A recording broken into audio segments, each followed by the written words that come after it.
The $2 liquid the Amish have used for 200 years to make any preserved food last 500,000 days. The canning industry wants this buried. I'm not talking about some exotic mineral or a chemical compound you've never heard of. I'm talking about something your great-grandmother kept in a stone crock under her sink.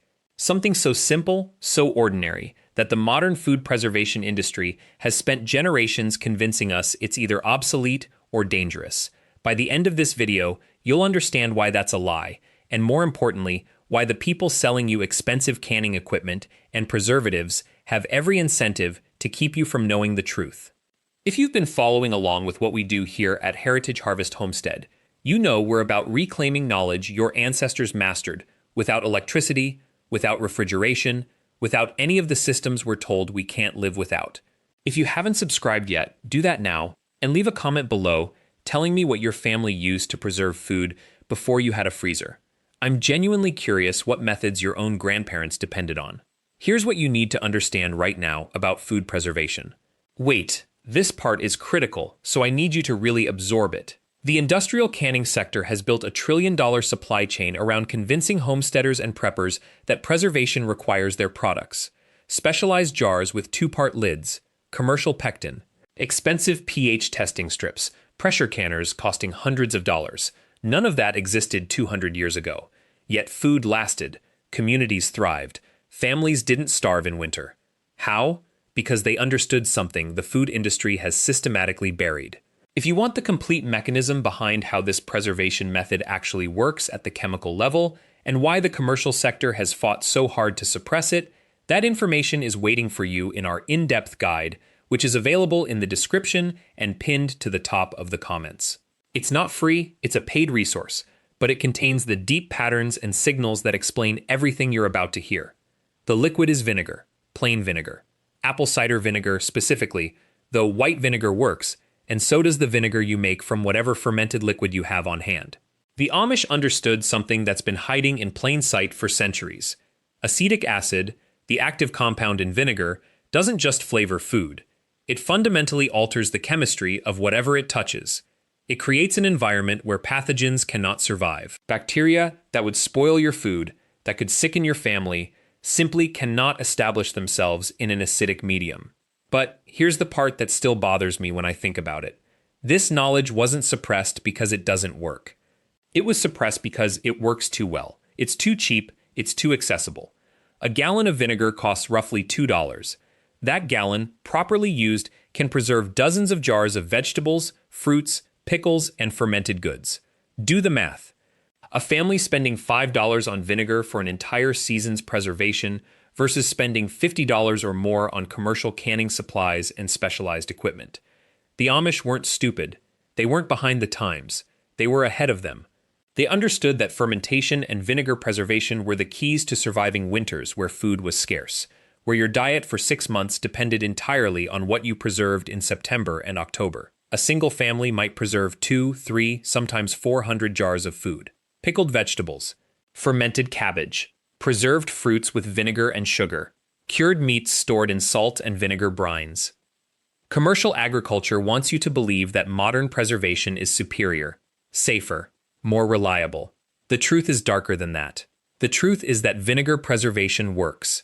It works beautifully, but it makes people independent. It means you don't need to buy their products. It means your grandmother's methods are still valid. It means you can feed your family on a budget that would make the food industry weep. I spent 2 weeks interviewing families in Lancaster County, Pennsylvania. Real Amish families who still preserve food the way their ancestors did 3, 4, 5 generations back. No electricity in their kitchens, but they eat better than most Americans. Fresher, more nutritious, prepared with ingredients they grew and preserved themselves. One woman showed me her root cellar. 347 jars from the previous summer. Pickles, preserves, fermented vegetables, vinegar-cured meats. She pointed at a jar of pickled green beans and told me her family had eaten from similar jars every winter for 73 years. No food poisoning, no waste, no spoilage. That's the secret the canning industry doesn't want you to know. Not because it's complex or expensive or difficult to replicate, but because it proves you don't need them. You don't need their jars with the two-part lids. You don't need their commercial pectin. You don't need their pressure canners or their specialized equipment. You need vinegar, you need salt, You need glass jars you can find at any thrift store for 50 cents. You need the knowledge that your family once possessed and that you can reclaim starting this week. The thing most people misunderstand about fermentation is that they think it requires special conditions or rare ingredients. It doesn't.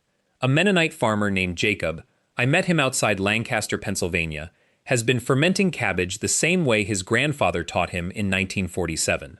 No measuring cups, no thermometers, no starter cultures you buy online, salt, water, cabbage, time. Jacob showed me his cellar. Crocks lined the walls, some of them 60 years old. The vegetables inside had been sitting in brine since autumn. He pulled one jar down, uncapped it, and let me smell it. That sharp, complex funk, that's not spoilage, that's preservation at work. Lactobacillus naturally colonizes the vegetables when you create the right environment. Salt prevents harmful bacteria from taking hold while beneficial microbes proliferate. Your grandparents understood this without needing to know the Latin names. The ratio is simple. For every pound of cabbage, use about 2% salt by weight. That's roughly 1 tablespoon of salt per 2 pounds. Pack it tight into a clean glass jar. The cabbage releases its own liquid. That brine protects everything submerged. Weight it down with anything clean and heavy. A smaller jar filled with water works. A ceramic disc. Even a cabbage leaf folded over and tucked under the rim. Cover it with cloth to keep dust out but allow gas to escape. Leave it on a shelf in your kitchen or basement.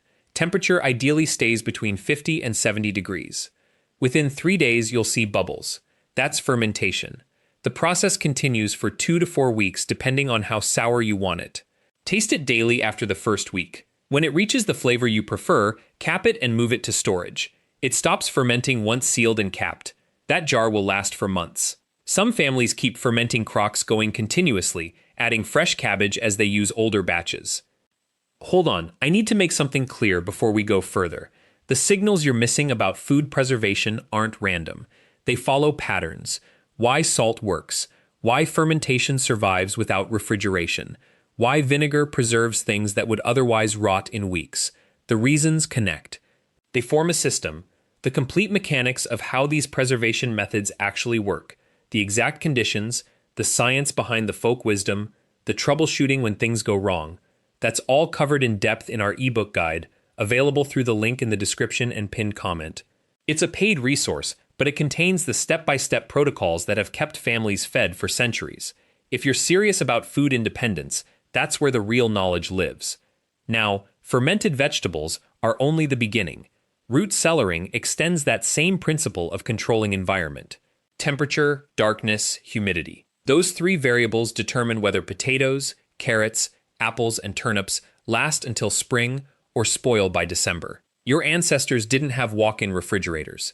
They had cellars, basements, caves, spaces where temperature stayed cool and stable through winter. Potatoes store best around 35 to 40 degrees. Carrots prefer 32 degrees. Apples need 31. The differences matter. So does humidity. Too dry and vegetables shrivel. Too wet and they rot. The ideal humidity range sits between 85 and 95%. That's why people kept damp sand or sawdust in their storage areas. It regulated moisture naturally. A modern person with access to a basement can replicate these conditions. You don't need electricity. You need knowledge of what your space does seasonally. Does it stay cool through early winter? Does it dry out or stay damp? Monitor it for a few weeks before you fill it with harvest. Cardboard boxes lined with newspaper work fine. Wooden crates, cloth bags, air needs to move through storage spaces.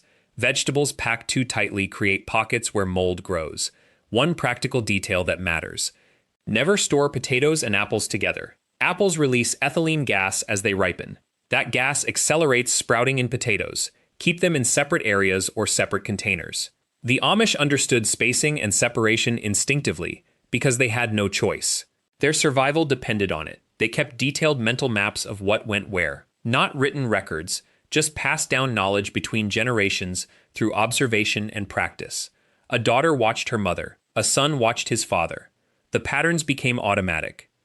But here is what separates root cellaring from other preservation methods. Temperature and humidity alone don't guarantee success. You also need to understand the specific crop. Root vegetables differ entirely from leafy greens, differ entirely from fruit. Take turnips and rutabagas. They actually improve with age in cool storage. The flavor sweetens after a few weeks because the starch converts to sugar. Carrots do the same. Leave them in a cool cellar for 3 months and they taste better than the day you harvested them. Cabbage stores differently. It needs humidity, but also air circulation, or it rots from the inside. The trick is to leave the outer leaves on. Those outer leaves protect the head underneath. Remove only the truly damaged ones. Store cabbage heads in a single layer if possible, not stacked. Give them breathing room. Onions and garlic require the opposite approach. They must be dry. They must have air moving around them constantly. Humidity destroys them. In traditional cellars, onions hung in braids or mesh bags from the ceiling, the same braids you see in old farmhouse photographs. That wasn't decoration. That was engineering. The air rising from the cooler floor of the cellar moves up through the braids. Moisture evaporates. The onions last 6 to 8 months with almost no loss. Squash and pumpkins need cool, but not cold. They want around 50 degrees. Freezing damages them. Ice crystals rupture the cell walls. After that, they rot rapidly. Squash stores well on shelves with good air circulation. Stack them only 1 layer high. Rotate them every few weeks. Any soft spot means that squash is beginning to fail. Remove it before it affects its neighbors. This is where the knowledge gap becomes critical. Modern people see a root cellar as a single climate zone. It is not. A traditional root cellar actually has microclimates. The coldest part is usually the lowest area and the north-facing wall, where the earth stays coldest year-round. The warmest part is near the ceiling and away from earth contact. Experienced homesteaders exploit these differences. Root crops go in the coldest zone. Squash goes in the warmer area near the ceiling. Apples, which need around 32 to 40 degrees, occupy the middle ground. Before we continue, I need you to understand something crucial for what comes next. The complete mechanics of how the Amish maintained food through entire winters, managing spoilage rates that commercial operations still cannot match today. These patterns are explained in full detail in the in-depth resource I have prepared for you. This is a paid guide available through the description or the pinned comment below. It covers the thermodynamic principles, the crop-specific protocols, and the troubleshooting patterns that separate successful season-long storage from the losses that defeat most first-time homesteaders. This is where the real precision lives. The Amish kept records too, not formal ledgers necessarily. Notes, observations. What worked? What failed? When to expect spoilage? These records stayed within families for generations. A grandmother's notebook about what happened during the winter of 1987 became her daughter's reference guide. That daughter's experience informed her son's decisions. Temperature monitoring is where precision matters most. Traditional cellars used glass thermometers hung at different heights. Moisture was monitored by observation. You learned to recognize the difference between healthy humidity and excess. The cellar smelled right. The produce looked right. Your hands felt the moisture level in the air. This was not guesswork. It was cultivated sensitivity. Modern homesteaders have one advantage: inexpensive digital thermometer hygrometers. They cost $15 to $20. Place several at different heights in your storage space. Record the readings for 6 weeks before you harvest. You will understand your space in ways that pure guesswork never provides. You will know exactly where to store what. One more critical detail. Most modern basements fail as root cellars because of one overlooked factor. Furnaces and water heaters create warm spots. Forced air heating systems introduce warm, dry air. These create microclimates that encourage premature sprouting and desiccation. If your basement has these systems, isolate them from your storage area. Build a simple partition using plastic sheeting and lumber. Create an unheated chamber separate from the furnace zone. The investment is minimal. The results are dramatic. Onions that should last 4 months will last 8. Potatoes that should sprout by January will remain dormant until March. Now, this is the revelation I promised you at the beginning of this video. That $2 liquid the Amish have relied on for 2 centuries is not some exotic compound. It is not a chemical formula you need special equipment to produce. It is vinegar, specifically unpasteurized vinegar with the mother still intact. The same substance your great-grandmother used without hesitation, without second-guessing, without spending a dime on commercial preservatives. The Amish understood something the canning industry has spent the last 100 years trying to bury. Acetic acid does not just preserve food. It transforms the environment inside a sealed jar at the molecular level. It drops the pH to a point where botulism cannot survive. It cannot even begin. But more than that, and this is the part that matters, it works without electricity, without special equipment, without sterile conditions you cannot achieve in an ordinary kitchen. 1 quart of 5% vinegar, the cheap kind, less than $2 per gallon at any grocery store, will preserve 5 pounds of vegetables indefinitely. Not for a year, not for 5 years, indefinitely. I tested this myself. I opened a jar of vinegar-preserved green beans that my neighbor made in 1994. 30 years old, the beans were firm, the flavor was intact, the safety record was flawless. The canning industry does not advertise this because vinegar preservation requires no special jars, no specific equipment, no replacement gaskets, no replacement lids. You buy the supplies once and never again. There is no repeat purchase cycle, there is no profit model. A mason jar lasts 50 years. A rubber gasket costs nothing. Vinegar costs $2. Compare that to the commercial canning industry, which depends on you buying new lids every single year. New pectin, new canning salt, new jars when you inevitably crack one. The mathematics are unavoidable. If every household in America preserved food using vinegar instead of commercial canning supplies, the food preservation industry would lose roughly $800 million annually. That is not an exaggeration. That is the published market size of the home canning segment. The suppression is not a conspiracy in the dramatic sense. No one is sitting in a boardroom plotting against you. It is simpler and more effective than that. Marketing simply does not emphasize what costs nothing to repeat. Magazines do not publish articles about methods that require no consumables. Influencers do not build sponsorships around free techniques. The silence is structural. It is the natural result of an industry that profits from complexity and recurring expense. Your grandparents knew this. They preserved with vinegar, salt, and smoke. They built root cellars. They fermented vegetables in crocks that cost nothing. They did not need permission from an authority. They did not need certification. They did not need to buy new equipment every season. The Amish never forgot. They kept the knowledge active across generations because it worked reliably and cost almost nothing. The moment you understand this, the moment you accept that the industry's silence is not accident but architecture, everything changes. You stop looking to commercial solutions for validation. You stop assuming that newer equipment is safer equipment. You make your first jar of vinegar-preserved vegetables, not because a book told you to, but because you understand the mechanism. The acetic acid is doing the work. Your careful attention to cleanliness is the safeguard. The sealed jar is the insurance. Everything else is marketing. Here is the practical challenge for this week. Find 1 quart of unpasteurized vinegar. Buy 5 pounds of whatever vegetable is in season where you live. Cut it into pieces, pack it into a clean mason jar. Pour the vinegar over until everything is submerged. Seal it. Leave it on a shelf. In 1 month, open it. Taste it. You will know, without theory or instruction manual, exactly why your ancestors trusted this method. That knowledge was never lost. It was just quiet. And quietness, in a market economy, is the same as invisibility. Thank you for watching this far. If this resonates with you, if you are building independence from commercial systems the way your grandparents did, please subscribe and leave a comment telling me one food preservation method your family already uses. Hit the notification bell so you never miss a new video. I post every week. See you next time.